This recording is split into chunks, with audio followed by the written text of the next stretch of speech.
Hello दोस्तों, जय श्री राम सभी को। कैसे हो आप लोग? तो आज मार्केट 34 पॉइंट गिरा है, 0.14%। और पता नहीं आप लोग सुबह, आज मंडे का, मैं वैसे बता दूं आप लोग को, 2 जून का डेटा रिकॉर्ड कर रहा हूँ ये मंडे का। तो पता नहीं आप लोग सुबह जब थे कि नहीं, मतलब उस समय 200-250 पॉइंट नीचे गिर चुका था ये। देखो अभी 34 पॉइंट इसमें से कर लो तो कितना हुआ, 740। ठीक है, अब आप देखो सुबह कितना आ गया था, 535, मतलब लगभग 200 पॉइंट। जब मैंने 9:30 बजे खोला, 9:15 9:30 से देखा कि 200 पॉइंट गिरा हुआ था मार्केट, 200 पॉइंट। ठीक है, फिर धीरे धीरे पता नहीं कैसे फिर हाँ इम्प्रूव हुआ, और जब मार्केट बंद हुआ तो डिसेंट, थोड़ा सा थोड़ा सा निगेटिव में फ्लैट का हो गया से, तो फ्लैट में बंद हुआ है फिर। वरना सुबह देख के तो एकदम अपोजिट लग रहा था। अब देखो यहाँ पे क्या होता है ना दोस्तों, थोड़ा आप लोग को बता दूं मैं, ये बिग मनी लोग जो बड़े बड़े इंस्टीट्यूशनल्स होते हैं, उनका वो मैनिपुलेट करते हैं ऐसे। अब मैं बताता हूँ हुआ क्या था। जीडीपी के नंबर्स अच्छे आए थे, सब कुछ अच्छा आया था। तो अब रिटेलर्स क्या सोचेगा कि अब तो मार्केट भागेगा, है ना। हम जैसे लोग क्या सोचेंगे कि अब तो मार्केट भागेगा भाई, सब कुछ अच्छा न्यूज़ आ रहा है इंडिया के लिए, तब तो पक्का 25,000 क्रॉस करेगा। अब ऑप्शंस में एक होता है ऑप्शन कॉल। कॉल जब हम लोग तब लेते हैं जब हम प्रेडिक्ट कर रहे हैं कि मार्केट भागेगा। और पुट हम लोग तब लेते हैं जब हम प्रेडिक्ट करते हैं कि मार्केट गिरेगा। तो सबने कॉल लेके रखा हुआ था, 24,800 का, 750 का, 24,900 का, जो जितना भी लिया होगा। मेजॉरिटी जनता यही दिमाग लगाई थी कि भाई हाँ अच्छा न्यूज़ आया है, जीडीपी अच्छे नंबर्स आए हैं तो भागेगा। तो सबने कॉल लेके बैठा हुए थे सब। ठीक है कि हाँ इतने का कॉल ले लेते हैं, इतना मार्केट बढ़ेगा ही यहाँ से। अब होता क्या है ना दोस्तों, अब देखो, अब आपको इतना तो पता होगा शेयर मार्केट में कि कहीं से पैसा टपकता नहीं है, किसी एक के जेब से निकल रहा है तो ही किसी एक के जेब में जा रहा है। ट्रेडिंग इसे ही कहते हैं, किसी ने बाई किया तो किसी ने सेल किया। तो अगर आप कोई भी आज शेयर सेल कर रहे हो, अगर वो एग्जीक्यूट हो जा रहा है तो इसका मतलब किसी ने उसको बाई किया है उस प्राइस पे, वरना एग्जीक्यूट ही नहीं होगा। आप देखोगे कई बार आप ज़ीरो सेलर्स होते हैं या ज़ीरो बायर्स होते हैं तो आपको देखोगे आपका ऑर्डर कैंसिल हो जाता है क्योंकि किसी ने ख़रीदा ही नहीं, है ना। तो वही बात है। तो हुआ क्या कि सब लेके बैठे हुए थे कि भाई हाँ कॉल ऑप्शन कि अरे अब तो मार्केट भागेगा। तो बड़े जो बिग मनीज़ होते हैं और जिनके पास हज़ारों करोड़ों के पैसे होते हैं लगाए रहते हैं, उन्होंने मार्केट गिराया। क्यों गिराया? ताकि रिटेलर्स को नुकसान हो, क्योंकि वो तो बढ़ने का प्रेडिक्ट करके रखे हुए थे, कॉल ऑप्शन लेके रखे हुए थे, है ना। तो कॉल ऑप्शन लेके रखे हुए थे तो उनको उन्होंने पहले गिराया जम के, ताकि उनका पैसा डूबे। अब उनका पैसा डूबेगा तो किसके पास आएगा? इनके पास आएगा। अब ये लेके बैठ बैठ गए होंगे, पुट ऑप्शन लेके बैठ गए होंगे 24,600 पे, 24,000, 550 पे, जितने पे भी। ठीक है ना। तो जानबूझ के दबा के सेलिंग की, गिराया मार्केट को। तो सारे रिटेलर्स जो प्रेडिक्ट किए होते कॉल ऑप्शन पे, उनका पैसा गया। ठीक है, और इन लोग बैठे हुए होंगे पुट ऑप्शन लेके कि अब यहाँ गिराएंगे मार्केट को, और गिरा भी दिया, इनके पास सारा पैसा आ गया। तो देखो ऐसे ही मैनिपुलेट किया जाता है दोस्तों, जो बड़े बड़े, अब देखो हम लोग कितने 1,000 रुपये, 10,000 रुपये, 1,00,000 रुपये मैक्सिमम यही लगाते हैं पैसा। ये लोग करोड़ों रुपए लगाते हैं कि अरे 5,000 करोड़ ले लो, 10,000 करोड़ का ले लो। और एक ऐसे नहीं है, इंस्टीट्यूशंस भरे बैठे हुए हैं। तो ये कुछ मिल के अपना डिस्कस करते होंगे। हम लोग चाय पानी पे क्या डिस्कस करते हैं, अरे महंगाई बढ़ गई, ये 10 रुपये बढ़ गया, 10 रुपये बढ़ गया। ये लोग ये डिस्कस करते हैं कि चलो हम लोग मिल के कल ये करते हैं, कल बल्क सेलिंग करते हैं, बल्क बाइंग करते हैं। ये लोग ऐसी ही बात करते होंगे। तो आप देखो वही चीज़ हुआ। अब यहाँ से ये सब किया तो उनका स्टॉप जो भी है, टारगेट स्टॉप लॉस का हो या जो भी उनका पोजीशन लेके बैठे हुए थे, वो हिट कर गया। यहाँ उन्होंने पैसा बना लिया होगा अच्छा खासा। ठीक है, उसके बाद बाइंग और हुई होगी, रिटेलर्स की भी हुई होगी और वैसे भी हुई होगी, तब धीरे धीरे मार्केट वापस डिसेंट लेवल पे आ गया। मतलब जितना पहले था फ्राइडे को, उतना उससे 34 पॉइंट कम। वरना शुरू में देखो आप 200 पॉइंट नीचे गिर चुका था, 500 लेवल पे आ गया था। हम लोग सोच रहे थे 25,000 का लेवल क्रॉस होगा, ये 24,530 पे आ गया था सुबह सुबह देखो। तो वही बात है, ऐसा ही होता है क्योंकि ये पूरा मतलब प्योर मैनिपुलेशन दिख रहा है कि मतलब अब क्या करोगे, अब इसमें सेबी भी कुछ नहीं कर सकती है।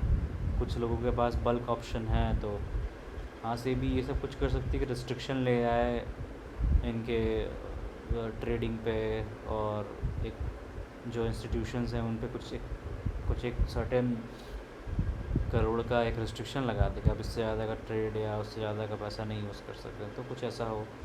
लेकिन आज तो प्योर मैनिपुलेशन हो, आप बहुत लोग का आज पैसा डूबा होगा क्योंकि रिटेलर सारे लेके बैठे होते हैं बेचारे कि अरे सब कुछ जीडीपी नंबर्स अच्छे हैं, इकनॉमी बढ़ रही है, सब कुछ अच्छा हो रहा है तो मार्केट भागेगा ही। लेकिन देखो गिरा के मार्केट पहले गिरा देते हैं ये लोग, और फिर सारा पैसा जो बना लिया वो अपने जेब में कर लेते हैं। ऐसा ही होता है दोस्तों।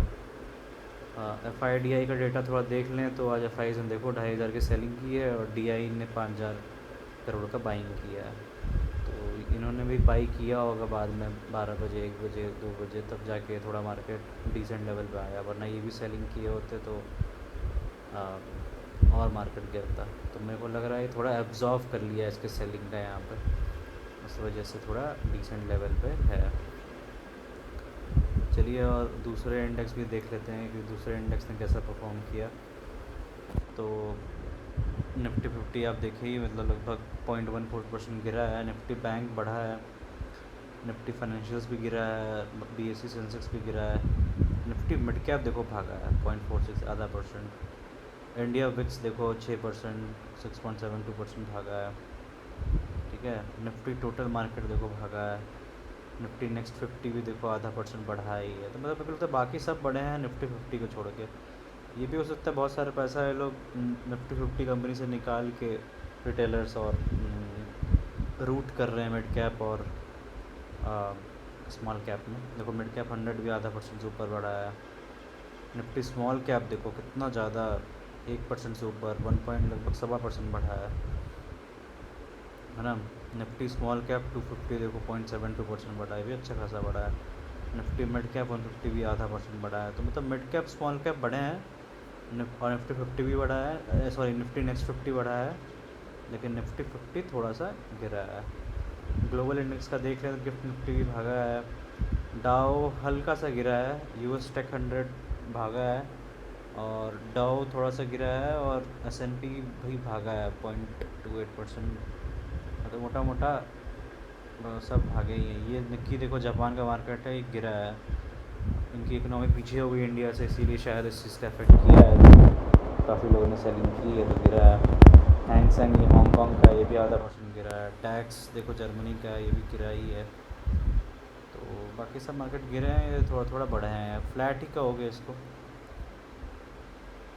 चलिए अब थोड़ा अपना पोर्टफोलियो देख लें क्या हालात हैं। तो देखो ज़्यादा कुछ खास रिटर्न नहीं बना है, हालांकि मिड कैप स्मॉल कैप आप देखो कि काफ़ी बढ़ा था आधा आधा परसेंट। तो यहाँ पे भी लगभग आधा परसेंट तो देखने को चाहिए था कि इतना तो बढ़ता, लेकिन 0.16% ही भागा है। तो और टोटल रिटर्न देखो 21% का है। 7,30,000 मैंने इन्वेस्ट किए थे, 8,83,904 रुपये आज की वैल्यू है उसकी। डे चेंजेस की बात करें तो निपॉन इंडिया स्मॉल कैप 0.47 आधा परसेंट भागा है, 1,000 रुपये का इमोशनल गेन हुआ है इसमें। मोतीलाल स्मॉल कैप 0.21% भागा है, 200 रुपये का गेन हुआ है। क्वांट स्मॉल कैप 0.15% भागा है। मेरा S T L S S 0.13% भागा है। Canara Robeco L S S 0.03%। Motilal mid cap आज फिर वापस से थोड़ा गिरा है तो नेगेटिव आ गया। मतलब समझ नहीं आता मोतीलाल मिड कैप का। इंडेक्स भाग रहा है, इंडेक्स अभी आपको दिखाया मैंने मिड कैप का इंडेक्स की भागा है, तो भी देखो भाग ही नहीं रहा है, ये पता नहीं क्या कर रहा है। पराग पारेख भी देखो, इसका मोस्ट प्रोबेबली डेटा अपडेटेड नहीं होगा 2 जून का। नहीं है अपडेटेड, ये पुराना ही दिखा रहा है। ये अपडेट हो जाएगा तो शायद और बढ़ेगा यहाँ पे। टोटल रिटर्न्स की बात करें अब तो दोनों मेरे एल फंड्स हमेशा 50% से ऊपर, एक 60% और 52% का रिटर्न दे चुके हैं। पराग पारेख 32% का रिटर्न पर बैठा हुआ है। Quant small cap 11.5%, Nippon India small cap लगभग 10%, मोतीलाल स्मॉल कैप लगभग 5% और मोतीलाल मिड कैप 0.03%। इतना कितना भागा है। ये मतलब अभी इन्वेस्टेड वैल्यू से पीछे ही है, नेगेटिव ही में है। करंट पोर्टफोलियो की बात करें तो निपॉन इंडिया पे मैंने 195 लगाए थे, 2,14,000 हो गए हैं। कॉन्ट स्मॉल कैप में 1.5 लाख लगाए थे, 171,000 हो गए हैं। पराग पारिक में 1,28,000 लगाए थे, 1,70,000 हो गए हैं। मेरा ऐसा TLSS में 70,000 लगाए थे, 1,10 हो गए हैं। मोतीलाल स्मॉल कैप में 1 लाख लगाए थे, 1 लाख लगभग 5,000 हो गए हैं। कैनरा रुपये को TLSS में 55,000 लगाए थे, 84,000 हो गया है। और मोतीलाल मिड कैप में 27,500 लगाए थे, 491, 8 रुपये कम पे अभी है। चलिए अब IND मनी का दिखा देते हैं। तो US स्टॉक्स अभी लगभग 0.80% का रिटर्न दिया है। आज का $31 का फ़ायदा हुआ है। टोटल रिटर्न $650 चल रहा है। 3,390,000 लगाए थे मैंने डॉलर्स, और अभी $4,046 अभी है। एप्पल भी अभी भी नेगेटिव में है, 2%। अमेज़ॉन 28% लगभग पॉजिटिव में है। माइक्रोसॉफ्ट 15% पॉजिटिव में। एनवीडिया 32% पॉजिटिव में। अल्फ़ाबेट गूगल 6.5% पॉजिटिव में। ब्रॉडकॉम 66% पॉजिटिव में। मेटा 40% पॉजिटिव में। JP मॉर्गन 27.5% पॉजिटिव में। टेस्ला 57% पॉजिटिव में। ताइवान सेमीकंडक्टर 7% पॉजिटिव में। और नेटफ्लिक्स लगभग 50% पॉजिटिव में।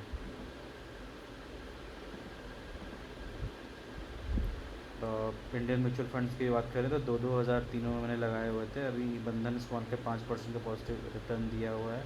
टाटा स्मॉल कैप 4% का रिटर्न दे रहा है। SBI 2.5% का रिटर्न दे रहा है। तो अभी इसमें 0.20% का पोर्टफोलियो बढ़ा हुआ है। 6,000 रुपये पे 1 दिन का 12 रुपये का गेन है, और ऐसे 231 रुपये का गेन चल रहा है 4% के हिसाब से। कॉइन की बात कर लें तो इस पर मैंने 12,200 लगाए थे, 12,600 हो गया है। 35 रुपये का गेन हुआ है आज, 0.28% का। और टोटल प्रॉफिट लगभग 400 रुपये, 3.5%, 3.25% का लगभग रिटर्न चल रहा है। इसमें निपॉन इंडिया रिटर्न दे चुका है 3% का। और मोतीलाल माइक्रो कैप 250 इंडेक्स 3.5% का लगभग रिटर्न दे चुका है इसमें। आज की भी बात करें तो 0.26% निपॉन ने भी दिया, 0.29 माइक्रो कैप मोतीलाल ने भी दिया। ऑलमोस्ट बराबर ही चलते हैं ये, तो इस हिसाब से वैसे ही दे रहे हैं। ठीक है दोस्तों, तो यही था अपडेट सारे मेरे पोर्टफोलियोज़ का। और आप लोग को घबराने की ज़रूरत नहीं है, ये थोड़ा मैनिपुलेशन मैं जैसे आपको लास्ट वीडियो में भी बताया था। अगर आप देखोगे कि जैसे जैसे मार्केट दिखता है ना कि आगे बढ़ रहा है, कि अब ये नया रिकॉर्ड बनाने वाला है, या जो भी 52 वीक का रिकॉर्ड था उसके पास जा रहा है, तो लोग प्रॉफिट बुकिंग भी शुरू कर देते हैं। थोड़ा थोड़ा बड़े बिग प्लेयर्स मैनिपुलेट करना स्टार्ट कर देते हैं। तो वही हुआ, कोई घबराने की बात नहीं है। कल वापस से बढ़ेगा, परसों बढ़ेगा, लेकिन बढ़ेगा ज़रूर। होता क्या है, जब एकदम मार्केट प्रेडिक्टिव बन जाता है ना, तो इन बिग प्लेयर्स को पता रहता है, तो उस हिसाब से मैनिपुलेट करते हैं। अब देखो, अभी सैटरडे संडे को भी अच्छी न्यूज़ आई थी कि GDP बढ़ रहा है, अच्छा बढ़ रहा है। इकनॉमी में भी 4th लार्जेस्ट बन गए हैं हम, जापान को छोड़ के। तो बहुत प्रेडिक्टिव हो गया था कि अरे सब अब स्टॉक मार्केट में पैसा लगाएंगे। और रिटेलर्स सब कॉल ऑप्शन लेके बैठेंगे, सबको पता था ये चीज़। तो उन्होंने वही खेल लिया अपना कि शुरू में एकदम मार्केट गिराया दबा के, कि उनका स्टॉप लॉस हट हो जाए, उनका जो भी है पोजीशंस बिल्ड है सब ख़त्म हो जाए, और उनके पास पैसा आ जाए। तो वही हुआ। फिर at the end of the day जाते जाते मार्केट को वापस उसी लेवल पे ला दिया था बाइंग करके। अब जो पैसे आए होंगे वो बाइंग कर दिया। फिर उसने मान लो 1 दिन का सेटलमेंट होता है, और भी पैसे रखे होंगे इनके पास, तो पैसों की कमी है नहीं, तो अपना फिर देखो अब यहाँ से बढ़ाना कैसे स्टार्ट किया। 24,600 पे आ गया था, तो बढ़ाते बढ़ाते 100 पॉइंट और बढ़ा दिया। तो नेट 34 पॉइंट ही रहा, वरना सुबह आप देखते हो 200 पॉइंट का नुकसान साफ साफ दिख रहा था यहाँ पे। तो कोई नहीं, जो लोग ये सब, तो खैर जो ट्रेडिंग करते हैं उनके लिए था, कि मतलब जो पर डे ट्रेडिंग के कर रहे हैं उनके लिए सब बैड न्यूज़ का हो गया था। लेकिन अगर आप लॉन्ग टर्म के लिए प्ले कर रहे हो, लॉन्ग टर्म इन्वेस्टमेंट्स करते हो, तो ये सबसे कोई घबराने की बात नहीं है। एक दिन गिरता है, एक दिन गिराओगे, लेकिन at the end of the day market long term में बढ़ ही जाता है। तो तो जब सब पैसे लगाएंगे, सब जाएंगे ही, तो ये 25,000 क्रॉस करेगा ही। कितना बेचोगे? कितने कितने एफ बेचेंगे तो भी ये भागेगा ही। अब वही है, जब तक नहीं जा रहा है लोग पकड़ पकड़ के गिरा दे रहे हैं, अप्स एंड डाउन्स हो रहे हैं तो। लेकिन at the end of the day कुछ कुछ महीने रुको। मैंने देखो प्रेडिक्ट किया जून आ गया, जून एंड तक 25,000 25,500 तो जाना चाहिए।